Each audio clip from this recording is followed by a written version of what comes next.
Welcome to Cricket Lover. This is a two-time.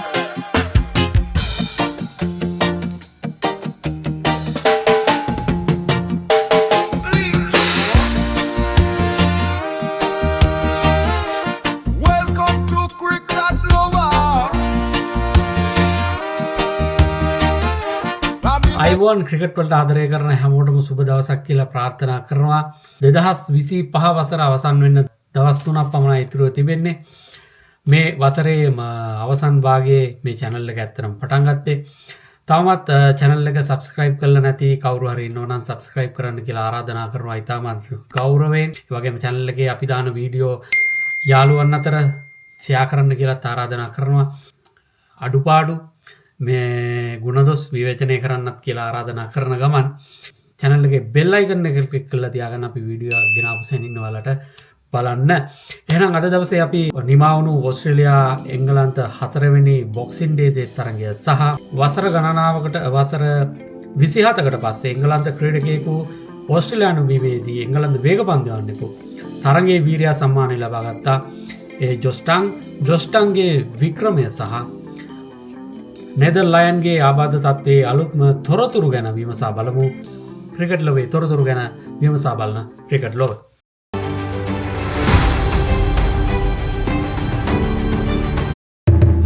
ඇෂස් කියන්නම යුද්ධයක් කියලා මම මීට පෙර වීඩියෝ වලදී ගෙනාවා.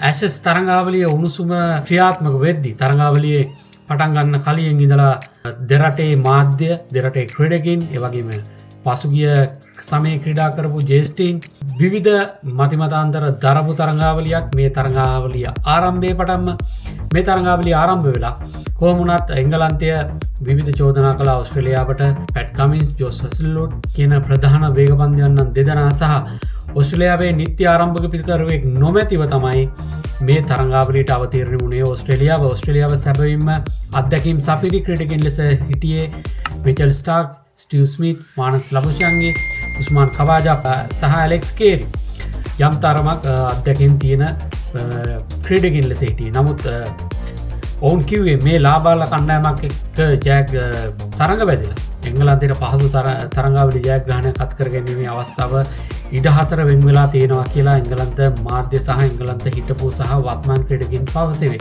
හැබැයි අන්තිමට උනේ ඒ ලාබාල කණ්ඩායම අතින් දැවන්ත තරඟාවලි පරාජයක් මුල් තරඟ තුනේදීම අත්කර ගැනීමට එංගලන්තයට සිදුවීම. කොහොමනත් එංගලන්තය මේ 4 වෙනි තරඟයට ආවේ විවිධ තමන්ගේ කණ්ඩායමට චෝදනා එල්වෙද්දී විශේෂයෙන්ම බෙන් ඩකට් බීමත් පාරේදී ඕස්ට්‍රේලියානු ප්‍රේක්ෂකින් සමග ගැටුමක් ඇති කරගත්තා. ඒ වගේම තමයි එංගලන්ත නායකයා ඔවුන් මෙච්චර තරඟ තුනක් පරාජය වෙලා සිටිද්දී ඔවුන් බීච් එකට ගිහිල්ලා විනෝද වෙලා සිටින ඡායාරූප පවා එළියට ආවා. ඒ වගේම එංගලන්ත කණ්ඩායමේ ප්‍රධාන පුහුණුකරු බ්‍රෙන්ඩන් මැකලම්ගේ ඡායාරූප ආවා. ඒ වගේම තමයි තවත් ඡායාරූප ආවා එංගලන්ත ආරම්භක පිටිකරුවා සහ ජේකොබ් බෙතල්ලා බියර් පානය කරමින් වීඩියෝ සහ ජේකොබ් බෙතල් විශේෂයෙන්ම නවක 23 හැවිරිදි ක්‍රීඩකයා ඔහු ක්ලබ් එකකට ගිහිල්ලා ඔහු ඩාන්ස් කරන විදිහ වීඩියෝ ඡායාරූප පවා මාධ්‍යවල පළ වුණා. ඉතින් මේ ආකාරයෙන් එංගලන්තයේ පසුබහිමින් නිදිද්දි තරඟාවලිය පරාජය වෙලා ඉද්දි මුන්ට අපි කියන්නේ අපේ භාෂාවෙන් කියන්නේ මුන්ට කොච්චර කරා ලැජ්ජ නැහැ. නමුත් මුන් මේ පිස්සු කෙලිනවා කියලා අර හරියටම එංගලන්ත සංචාරයේදී කුසල් මෙන්ඩිස් නිරෝෂන් දික්කල්ල ධනුෂ්ක ගුණතිලක අවිෂ්ක ෆර්නෑන්ඩෝ මේ ක්‍රීඩකයන් එංගලන්තයේ වීදිවල සැරිසරමින් දුම්මැටි පාවිච්චි කරමින් ඔහේ තරඟාවලිය පරාජය වෙලා ඉද්දිත් ඔවුන්ගේ ආතල් එක ගනිද්දී අපි හරියට චෝදනා එල්ල කරා වගේ එංගලන්ත ප්‍රේක්ෂකයන් වගේම එංගලන්ත මාධ්‍ය සහ ඕස්ට්‍රේලියානු මාධ්‍ය පවා එංගලන්ත ක්‍රීඩකයන් දැඩි විවේචනයකට ලක් කරා මුන් මේ ක්‍රීඩාවද්ද කරන්නේ ආතල් ගැනීමක්ද කරන්න කියලා. කොහොම වුණත් මේ තරඟයට ඇවිල්ලා මේ තරඟේ පළමුවෙනිම ඕස්ට්‍රේලියාව 152කට ක්‍රීඩකයන් සියලුම දෙනා දැවී ගිහිල්ලා ඉඳිද්දි හැමෝම හිතුවේ එංගලන්තය මේ තරඟයට වැඩි වාසියක් පළමුවෙනිමේ වැඩි වාසියක් අත් කර ගැනීමට බොහෝ දුරට ඉඩ තියෙයි කියලා. ඕස්ට්‍රේලියාව කණ්ඩායම ඇත්තටම ලකුණු 42ක වාසියක් පළමුවෙනිමේ ලබාගෙන ලකුණු 22ක ආරම්භක පිටිකරුවන් හැටියට ආවේ ස්කොට් බොලන් සහ ට්‍රැවිස් හෙඩ්. ස්කොට් බොලන් දැවී යන්නේ ලකුණු 22 දී. ඉතිරි කඩු සියල්ල ලකුණු 90ක් ඇතුළත දැවී යනවා. ලකුණු 175ක අභියෝගය එංගලන්ත ආරම්භක පිටකරුවන් කාලයකට පස්සේ අර්ධ ශතක සමන්දාව පවත්වමින් මේ තරගයේදී බෙන් ඩගට් සහ සැක් රෝලි වේගවත් ආරම්භයක් ලබා ගැනීමට සමත් වුණා. බෙන් ඩගට් පන්දු 26කදී ලකුණු 34ක් ලබාගත්තේ 6 පහරක් සහ 4 පහර 4ක් එකතු කරමින් මේ තරගාවලියේදී බෙන් ඩගට් ලබාගත් වැඩිම ලකුණු සංඛ්‍යාව තමයි මේ. ඒ වගේම මේ තරගයේ එංගලන්ත පළමුවෙනි මේ කඩුළු 3ක් ලකුණු 8කට දැවී ගොස් තිබීදී එංගලන්ත උපනායකයා හැරි බ්‍රූක් ඉදිරියට පැමිණ පන්දුවට පහරක් කෙල්ල කරනවා මිචෙල් ස්ටාර්ක්ට. පන්දුව පිත්තේ අවාසනාවකට දැවැටෙන්නේ නැහැ. කඩුළු රකින්න අතර යනවා. එය දැවටුණා නම් සමහර ඩොඩු පන්දුවක් ලෙස පරිවර්තනය වීමට තිබුණා. ඉතින් එංගලන්ත ක්‍රීඩකයින්ගේ මේ පිතිහරඹය ගැන විවේචන තිබුණා මාධ්‍ය සහ ප්‍රවීණ ක්‍රීඩකයින්ගෙන් විශේෂයෙන්ම ප්‍රේක්ෂකයින්ගෙන් ඒ වගේම. මොකද කඩුළු 3ක් දැවී තිබේදී ටෙස්ට් තරගයක මේ බේස්බෝල් ගහන්න යනවද මෝඩයෙක් නේද මේ හැරි බ්‍රූක් කියලා. ඇත්ත කතාව ඔවුන් ක්‍රීඩා කරන්නේ ඔවුන්ගේ අර බේස්බෝල් ක්‍රීඩාව මළගම උදා කරාන මේ තරගාවලිය එංගලන්ත කණ්ඩායමේ මළගම උදා කරා මිචෙල් ස්ටාර්ක්ස් ස්කොට් බෝලන් සහ ඔස්ට්‍රේලියානු සෙසු වේග පන්දු යවන්න. ඉතින් එහෙම තත්ත්වයක් තියෙද්දි මේ තරගයේදී කඩු 3ක් පළමුවෙනි මේ දැවී තිබෙද්දී ලකුණු 8කට පළමු පන්දුවටම ඉදිරියට පැමිණ පහරක් කෙල්ල කරනවා. තමන්ගේ කණ්ඩායම සහ තමනුත් අවධානය යොදාමින් තමන්ගේ කණ්ඩායමත් රටත් අවධානය යොදාමින් හැරි බ්‍රූක් පන්දුවට පහර දුන්නා. බොහෝ දෙනා කියන්න පුළුවන් මේ පිච් එකේ මෙහෙම ගහන්න නැතුව කොහොම ගහන්නද කියලා. නමුත් ලකුණු 41ක් ලබාගත්ත එක ඇත්ත. මේක මේ 6 පහර දෙකක් එක ලකුණු 42ක් ලබාගත්ත එක ඇත්ත. නමුත් ඒ වගේ කණ්ඩායමේ උපනායකයා සහ කණ්ඩායම සිටින දැන් ජ්‍යෙෂ්ඨ ක්‍රීඩකයෙක් ඒ වගේ ප්‍රහාරයක් කෙල්ල කරනවද කියලා හිතල බල යුතුයි. මේ බොක්සින් ටෙස්ට් තරගයේ ආරම්භක තරගයේදීම 94199ක් ප්‍රේක්ෂකයින් සහභාගී වෙලා තිබුණා. මීට පෙර තිබුණේ 93000 ගණනක වාර්තාවක්. ඒ 2015 පන්දුවර 50 ලෝක කුසලාන තරගයේ තරගාවලියේ අවසන් මහ තරගයේ ඕස්ට්‍රේලියාව සහ නවසීලන්තය අතර පැවති තරගයේ 93000ක සහභාගීත්වයෙන් 93000කට අධික සහභාගීත්වයෙන් යුතු වාර්තාව තමයි මේ ටෙස්ට් තරගයේ පළමු දිනේදී 94199ක ප්‍රේක්ෂක සහභාගීත්වයෙන් මෙල්බන් ක්‍රීඩාංගණයේ වැඩිම ප්‍රේක්ෂකයන් නිරඹූ තරගයක වාර්තාව බිඳ වැටුණේ මේ ටෙස්ට් තරගයේ පළමු දිනේදී. ඉතින් මේ ටෙස්ට් තරගයේ දෙවන දිනේ 92000කට ආසන්න සංඛ්‍යාවක් සහභාගී වුණා. ඒ කියන්නේ මේ දින දෙක තුලදී 186000කට වඩා ප්‍රේක්ෂකයෙක් මේ තරගය බලන්න පැමිණුණා. අද තුන්වෙනි දවස ඕස්ට්‍රේලියාවේ සාමාන්‍යයෙන් ඉරිදා දවසකට තමයි වැඩි ප්‍රේක්ෂකින් ප්‍රමාණයක් තරගයකට බලන්න පැමිණෙන දවස. මේ තරගයේ කලින් ප්‍රවේශ වර්ත අලෙවි වේලත් වුණා. කොහොමවත් දවස් එකහමාරකට මදකට වැඩි කාලයකදී මේ තරගයේ අවසන් වීමත් එක්ක ඕස්ට්‍රේලියානු ක්‍රිකට් ආයතනයේ මූල්‍ය අතින් සෑහෙන පාඩුවක් විඳගෙන තිබෙනවා. මේ තරගයේ සංවිධාන කටයුතු වෙනුවෙන් කරපු මුදල සෑහෙන අධික මුදලක් වෙන් කරා. නමුත් ඔවුන්ට තුන්වෙනි දිනේදී දැන් තරගය පවත්වන්න විදිහක් නැහැ. ටිකට් අලෙවි ටිකට් වලට මම හිතන්නේ ගෙවන්න ප්‍රේක්ෂකයන් අතරට පත් කළ යුතුයි. ඒ නිසා ඕස්ට්‍රේලියානු ක්‍රිකට් ආයතනය යම් මූල්‍ය පාඩුවක් මේ තරගය තුල අත් කරගත්තා කියන එක ඔවුන් ප්‍රකාශ මේ වෙනුවටත් නිකුත් කර තිබෙනවා. ඒ වගේ තමයි මේ ටෙස්ට් තරගයට ලැබුණු තනතිරුව තන්නේ කරම වේග පන්දයන්නන්ට උචිතම තනතිරුවක්. කිසිදු දඟ පන්දයවන්නෙක් මේ තරගයේදී පන්දු යවුවේ නැහැ. ඇඩිලේඩ්හිදී පැවති තුන්වෙනි තරගය ඇරෙන්න මේ තරගාවලියේ අනෙක් තරග තුන තුලදීම දඟ පන්දයන්නන් පන්දයවල තින්නේ පන්දුවාර 16යි පන්දු 3ක් විතරයි. පළවෙනි ටෙස්ට් තරගයේ පන්දුවාර 3යි යවුවේ. දෙවෙනි තරගයේදී පන්දුවාර 13යි පන්දු 3ක් පමණයි යවුවේ. හැබැයි තුන්වෙනි තරගයේ ඇඩ්ලේඩ්හිදී පැවති තරගය ඔබට මතක ඇති. එංගලන්තේ විල් යැක්ස් වගේම නෙදර්ලෑන්ඩ් පන්දුවාර 20 ගණන් දෙකේදීම ක්‍රියාත්මක කරා. නෙදර්ලෑන්ඩ් ආබාධයක් නිසා පිටියෙන් එළියට ගිය අවස්ථාවේ ට්‍රැවිස් හෙඩ් පවා පන්දුවාර 15ක් පමණ යවුවා. එංගලන්ත ඉනිමේ දෙවෙනි ඉනිමේ. ඉතින් කොහොම වුණත් එම තරගයේදී පන්දුවාර 116ක් දඟ පන්දුවන්නන් යවුවා. අනිත් ටෙස්ට් තරග තුනේදීම පන්දුවාර 16යි පන්දු 3ක් පමණයි යවලා තින්නේ. ඒ විදිහට තමයි ඕස්ට්‍රේලියානු තනතිරු මේ තරගාවලිය වෙනින් සකස් කරලා තිබෙන්නේ. විශේෂයෙන්ම ඕස්ට්‍රේලියාවේ ප්‍රබල වේග පන්දුවන් ඉන්ගලන්තගේ සමන්විතයි. මිචෙල් ස්ටාර්ක්, ස්කොට් බෝලන් පැට් කමින්ස් සහභාගීත්වයක් නිසා පළමු තරග දෙකට ක්‍රීඩා නොකරත් ඔහු තුන්වෙනි තරගයේදී හොඳ හොඳ දස්කම් දැක්වා. ඒ වගේම තමයි මයිකල් නේස කාලෙකට පස්සේ කණ්ඩායමට ඇවිල්ලා ඔහු හොඳින් දස්කම් දැක්වා. මේ තරගයට ගෙනවා ජේ රිචඩ්සන්. එංගලන්ත කණ්ඩායමේත් දක්ෂ වේගවන්තයන් ඉන්නවා. ඔබ දන්නවා ජොෆ් රාච් කාලෙකට පස්සේ කඩලු 5ක් පසුගිය තරගයේදී දවා ගත්තා. ඒ වගේම බ්‍රෙඩන් කාසල්, ගස් ඇට්කින්සන්, මේ තරගයේ වීරයා වෙච්ච ජොස්ටන් පවා දක්ෂ ක්‍රීඩකයෙක් එංගලන්තයේ සිටින.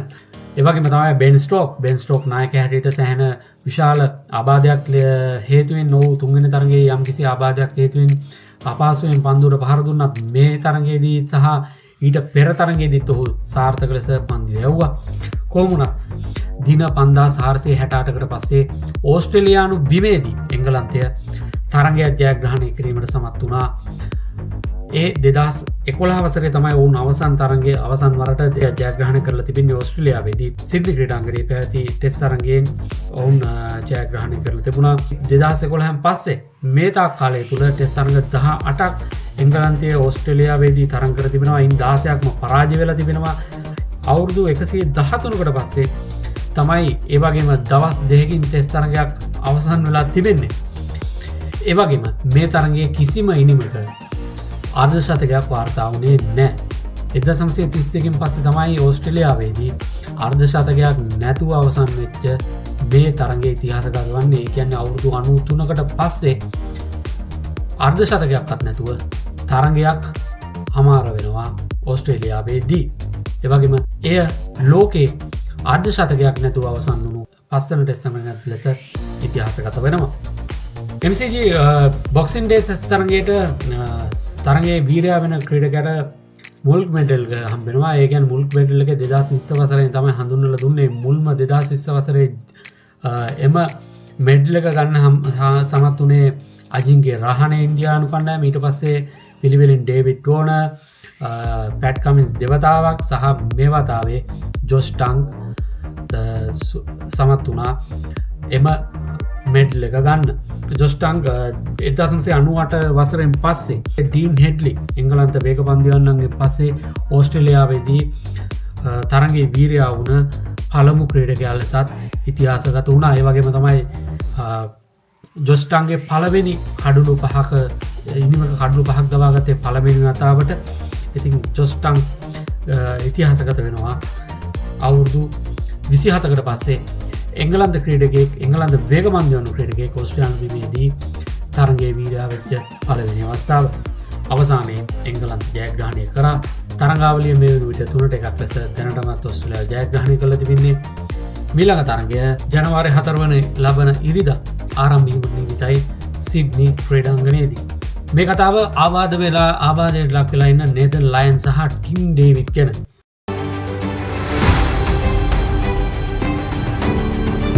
කතා කරමු නෙදන් ලයන් ගැන. නෙදන් ලයන් දැනට ලෝකයේ වැඩිම කඩුළු ලාභීන් අතර 6 වෙනියා. අලුබඳන උසලාන 3 වෙනි ටෙස්ට් තරගයේ ඇඩිලේඩ්දී පැවති ටෙස්ට් තරගයේදී සමත් වුණා ඕස්ට්‍රේලියාව වෙනුවෙන් වැඩිම 2 වෙනි කඩුළු ලාභියා වීමට. එම වාර්තාව කඩුළු 563ක් ලබාගෙන තිබුණේ ග්ලෙන් මැක්ග්‍රාත් පසු කර ගැමින් මේ වන විට නෙදන් ලයන් කඩුළු 567ක් ලබාගෙන ඕස්ට්‍රේලියාව වෙනුවෙන් ෂේන් වොන්ට පස්සේ වැඩිම කඩුළු ලබාගත් ක්‍රීඩකයා බවට පත් වී තිබෙනවා. දැන් ආබාධයකට ලක් වෙලා ඔහු ශල්‍ය කර්මයකට ලක් කරලා තිබෙන්නේ. කොහොම වුණත් ඔහුට මාස 2-3ක් අනිවාර්යයෙන්ම ක්‍රීඩාවෙන් ඈත් වෙලා සිටීමට සිදු වෙනවා. දැනටමත් අවුරුදු 38ක් නෙදර්ලෑන්ඩ් කියන්නේ තවත් වසර 2ක් විතර ක්‍රීඩා කරන්න බලාපොරොත්තු වෙනවා කියලා විශේෂයෙන්ම 2027 අලුබඳුණු තරගාවලිය දක්වා ඔහුගේ ක්‍රීඩා කිරීමේ අරමුණ බව ඔහු පවසලා තිබෙනවා. එවන විට ඔහුට අවුරුදු 40ක් පමණ වේවි.